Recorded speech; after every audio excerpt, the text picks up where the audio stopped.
वेदाहमेतं पुरुषं महान्तं आदित्यवर्णं तमसः परस्तात् तमेव विदित्वातिमृत्युमेति नान्यः पन्था विदिते अनाय। पवित्र आर्य सज्जनों, श्रद्धामयी पवित्र मातृशक्ति मॉरिशस के निवासियों, वेद के एक मंत्र पर मैं आपके बीच में विचार रखने का प्रयास करता हूं। वेद का जो मंत्र है ये यजुर्वेद के प्रथम अध्याय का 15वां मंत्र। अग्निस्तनुरसि वाचो विसर्जनम देव वीतये त्वा गृह्णामि बृहत् ग्रावासि वानस्पत्यः स इदं देवेभ्यो हविः क्षमीष्व सुसमी क्षमीष्व हविष्कृदेहि हविष्कृदेहि। ये बड़ा गंभीर और पवित्र मंत्र है। एक व्यक्ति को यदि एक अच्छा सज्जन पुरुष बनना है, जेंटलमैन बनना है, समाज सेवी बनना है, उत्तम आर्य बनना है, तो उसको क्या करना चाहिए? नंबर 1, अग्नि स्तनुरसी। भगवान को अग्नि कहा गया। भगवान तुम तेजस्वी हो, तनुरसी तुम अपनी तेजस्विता को बढ़ाते हो। भगवान अपनी तेजस्विता को जैसे बढ़ाता है ऐसे हमें अपने आप को बढ़ाना चाहिए।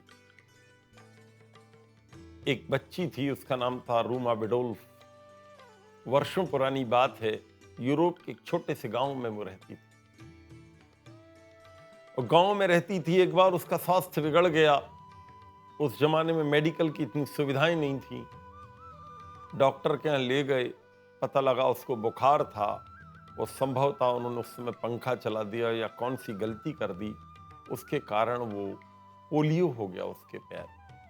डॉक्टर ने कहा कि बेटा, मैंने प्रयास किया लेकिन अब आपका पैर ठीक नहीं हो सकता, अब आप चल ही नहीं पाओगे। वो अपने घर आई, रोने लगी, दुखी हो गई। उसकी माताजी ने उससे कहा कि बेटा, आपसे डॉक्टर ने कहा है कि आप चल नहीं पाओगे, लेकिन अभी भगवान की कृपा हम पर और होगी। अभी हम पुरुषार्थ करेंगे, अलग अलग प्रकार से इलाज करेंगे, चिकित्सा करेंगे और निश्चित हम सफलता प्राप्त करेंगे। माताजी ने उसका साहस बढ़ाया और वो बच्ची ने धीरे धीरे अपनी पैरों की मालिश की। धीरे धीरे वो चलने लगी, धीरे धीरे चलने लगी। कॉलोनी में अपनी शहर में कुछ बच्चे दौड़ते थे, क्लब में उनके साथ वो दौड़ती थी। सब उसको चिढ़ाते थे, लंगड़ी है, हैंडीक्राफ्ट है, लेकिन उसने हिम्मत नहीं मारी, हारी और दौड़ते दौड़ते दौड़ते चलते चलते चलते कुछ वर्षों बाद उसके पैर में गति तेज हो गई। छोटी देशी इलाज से उसको थोड़ा सा लाभ हुआ। एक स्थिति ऐसी बनी कि वो पूरे नगर में सबसे तेज चलने लगी।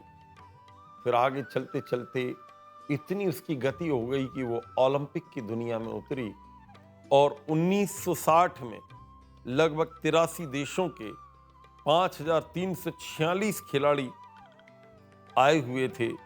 25 अगस्त से 11 सितंबर तक वहां पर ओलंपिक खेलों का आयोजन था, लेकिन उस बच्ची ने सबसे तेज दौड़ना प्रारंभ किया और इतने लोगों में उसने 3 स्वर्ण पदक जीते।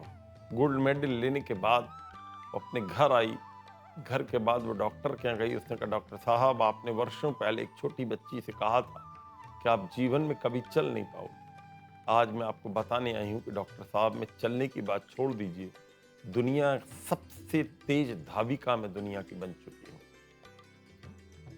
अब डॉक्टर साहब ने सुना तो बोले, तुम वही बच्ची हो जिसको मैंने वर्षों पहले कहा था बचपन में? बोले, मैं आज वही बेटी हूँ डॉक्टर साहब। डॉक्टर साहब ने कहा कि बेटा, मैंने तुम्हारे प्रारब्ध का बताया था, लेकिन तुमने अपना पुरुषार्थ इतना किया कि तुम्हारा प्रारब्ध ही पीछे हट गया और तुम जीत गए। तो मैं आपसे निवेदन कर रहा था, अग्नि स्तनुरस। अग्नि जो होता है वो तेजस्वी होता है। जब हम अपने अंदर अग्नि के गुण धारण कर लेते हैं तो हमारा विस्तार हो जाता है, हम आगे बढ़ जाते हैं। अगला है वाचो विसर्जनम, अपनी विचारधारा को फैलाना। ऐसे हजारों लोग हैं दुनिया में, देश विदेशों में, जिनको वैदिक संस्कृति का पता नहीं है। क्या हमसे ऐसा बन सकता है कि श्रावणी के इस मौके पर हम उन अनजान लोगों के पास जाकर वेद की बात रख सकें? न जाने किस विचारधारा में वो कहां भटक रहे हैं, उनको कोई बताने वाला नहीं है। वो उल्टी सीधी अंधविश्वास और पाखंडों में अपने आप को उलझा लेते हैं। उलझाने के कारण वो सही बात से दूर हो जाते हैं। वेद का मंत्र कहता है, वाचो विसर्जनम। तुम्हारी वाणी वहां तक पहुंचनी चाहिए जहां तक कभी कोई पहुंचे नहीं, जिसकी कल्पना नहीं है। यदि तुम वहां तक पहुंचते हो तो वाचो विसर्जनम हो जाता है। ऐसा ना हो कि कल हम इतने कम हो जाए अपनी विचारधारा को, हमको बताने वाले लोग ना मिले। हमको उन लोगों तक पहुंचना है जो भटके हुए हैं और जिनको संस्कृति का पता नहीं। तो वाचो विसर्जनम। तीसरा है देव वीतये त्वा गृह्णामि। देव वीतये त्वा गृह्णामि का अर्थ क्या है? जैसे एक प्रधानमंत्री होता है, वो बहुत अच्छे अच्छे मंत्रालयों में अच्छे अच्छे लोगों को रखता है, ऐसे ही अपनी संस्थाओं में, अपने स्कूल्स में, अपने घर में, अपने परिवार में, जहां कहीं भी आप काम कर रहे हैं, धर्म का, परिवार का, संस्थाओं का, व्यवस्थाओं का, वहां उस योग्यता के व्यक्ति को वो काम सौंपना।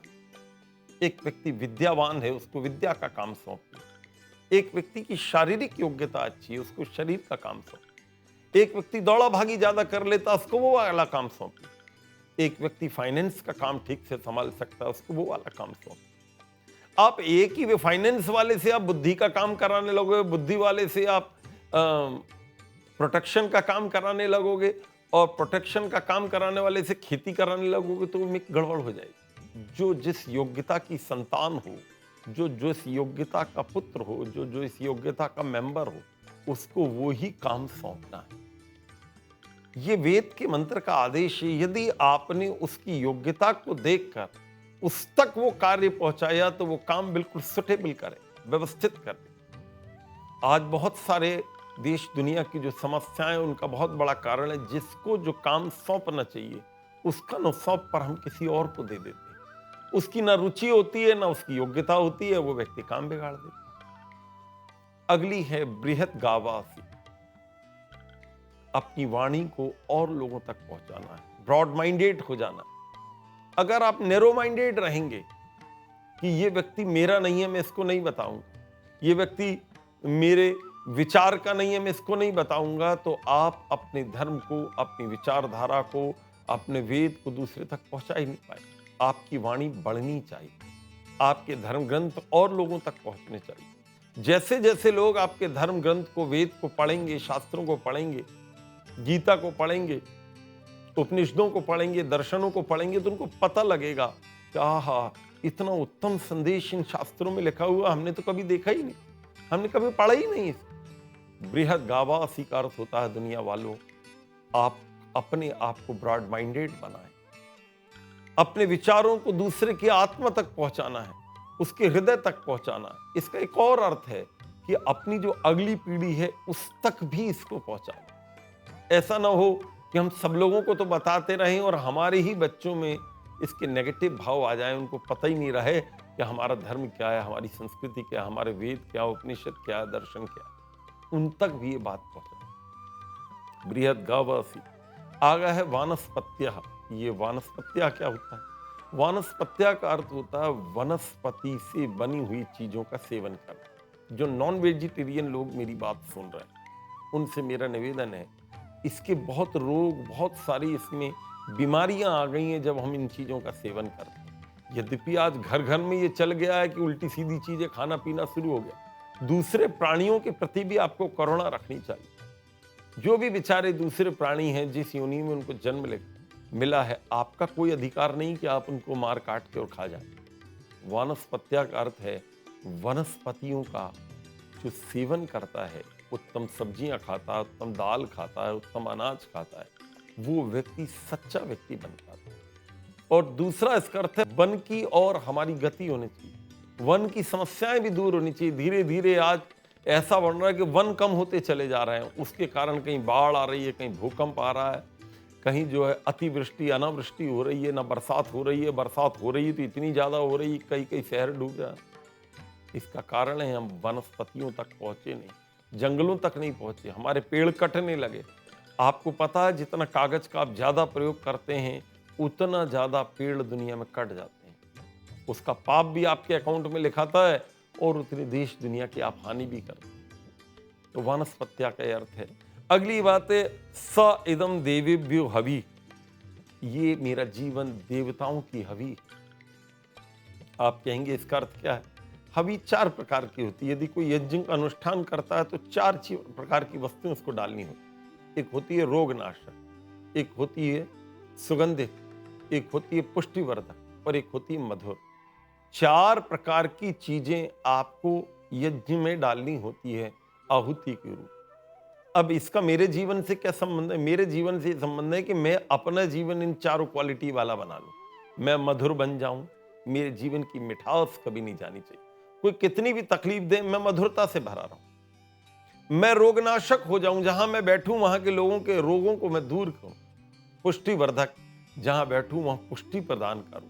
बहुत सारे लोग हैं जिनको भी पुष्टि पदार्थों का भी पता नहीं, पुष्टिदायक पदार्थों का, और जिनको कोई राह दिखाने वाला भी नहीं है। उनको दुनिया भर की बीमारियां, दुनिया भर की समस्याएं, उनके जीवन की पुष्टि देने वाले आप बने तो। और चौथा है मधुर, रोगनाशक, पुष्टिवर्धक और सुगंधित। आप सुगंधित हो जाए मतलब आपका ग्लो धीरे धीरे फैलने लगे। तो ये चौथी क्वालिटी, आप 4 प्रकार की क्वालिटी यदि आपके जीवन में आ रही है तो आप सही हवी बन गए। एक मनुष्य भी अपने आप को हवी बना सकता है। इसी बात को कहा हविष कृदेहि, हविष कृदेहि। हे प्रभु, आपकी ऐसी कृपा हो कि हम अपने आप को हवी बनाकर इस सोसाइटी को, समाज को, देश को, विश्व को आनंद और सुखी कर सकें। तो वेद का ये जो मंत्र है, अग्निस तनुरसी वाचो विसर्जनम देव वीतये त्वा गृह्णामि बृहत गावा असि वानस्पत्या स इदम देव्यो हवि हविष कृदेहि, हविष कृदेहि। हे प्रभु, आपकी ऐसी कृपा हो कि हम अपने आप को न केवल आग्नेय भावों से भर सकें, न केवल अपने आप को विस्तार कारक भावों से भर सकें, न केवल अपने आप को हम ऐसा कर सकें कि हमारे आसपास के अच्छे लोगों को अपने जीवन में हम समाहित कर सकें, हमारी वाणी का विस्तार हो और धीरे धीरे करके हम वनस्पति की ओर, जंगल की ओर बढ़ें और बढ़ते बढ़ते ऐसी परिस्थिति बने कि हमारा जीवन शांति से भरा, शमिष्ठ, सुसमी शमिष्ठ। हम जितने शांति के अधिष्ठाता होंगे, शांति के उपासक होंगे, हविष कृदेहि, उतना ही जीवन हमारा हवि से अलंकृत होगा। ऐसा यदि हम वैदिक संस्कृति के अनुयायी अपने आप को कर सकेंगे तो वो हमारा सौभाग्य होगा। मैं हमारे दूरदर्शन के मित्रों का, भाइयों बहनों का अभिनंदन करता हूं जिन्होंने आपसे बात करने का मुझे सौभाग्य प्रदान किया, और गहलोत आर्य सभा जो है जिसने समय लेकर इनसे संपर्क करके आपसे मुझे मुखातिब होने की व्यवस्था बनाई, मैं उनका भी अभिनंदन और धन्यवाद करता हूं। ओम शांति शांति।